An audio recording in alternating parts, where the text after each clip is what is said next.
Chapter 1 On the Value of Character. The true measure of a person's character is how one handles one's failures, not successes. People often define character by those who do the right thing. I'm all for doing the right thing. In fact, that was one of my 3 rules as a coach. But as honorable as that may be, it is not what determines character. Character is not revealed until you respond in the right way to a crisis. Anybody can act like a champion when all is good in the world, when your team is up by 2 touchdowns or your company is making a huge profit. The more essential question is, how did you act when all was not good? Did you rise to the challenge? Did you display grit, resilience, and integrity? Character isn't about always making the right decisions. Character is how you respond to your own failures. It's when you screw up and life hits you in the mouth that you have an opportunity to reveal your inner strength. An experience at my lumber mill brings to mind the perfect example of someone who has demonstrated remarkable character in his life. I was up before the sun and out of the house before the kids could put on the cartoons. This wasn't my Saturday morning routine, but this was no normal Saturday morning. There was a problem at the plant, a huge problem.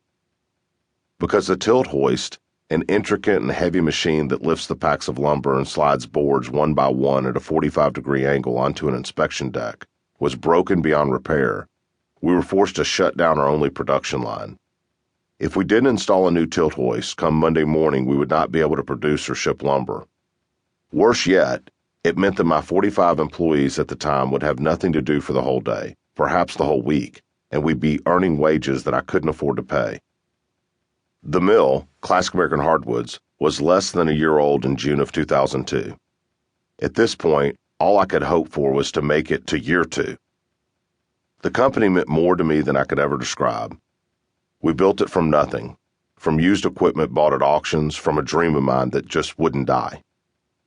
The owner of another mill in town, where I'd been the vice president of sales, refused to offer me a minority ownership despite the fact that I'd helped triple its sales. After that, I decided to start my own business in the spring of 2001. My prime concern wasn't money, it was security. Working for a 3rd-generation family-run operation, I feared that I would be replaced when the owner's 2 kids, both entering college, eventually took over.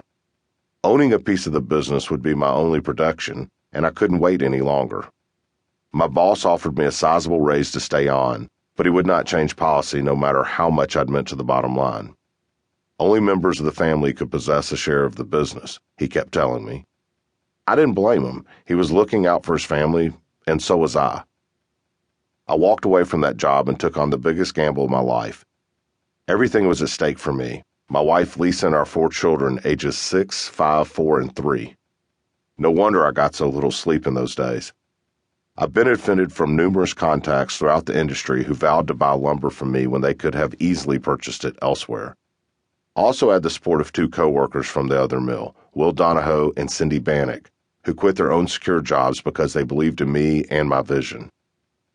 The 3 of us sat on my couch at home day after day, month after month, before there was a plant and any equipment, a workforce, anything.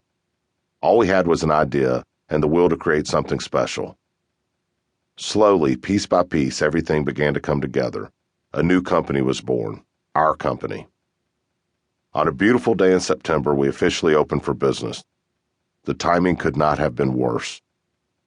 10 days after we started to take orders, the planes hit the Twin Towers.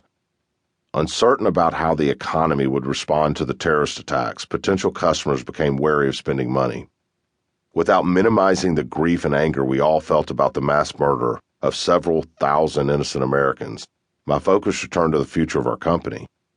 If the world were to shut down for too long, which seemed entirely possible in those scary days, the fledgling business could fail before it even got off the ground. Thankfully, we survived those early months and even managed a small profit, yet we were still in a tenuous position and would remain that way for at least several years. Our debt was enormous, and by selling everything on credit, which was the surest way to secure contracts, we were always one high-volume customers going bankrupt away from shutting our doors. As the years went on and we acquired more clients, I slowly constructed a balance sheet.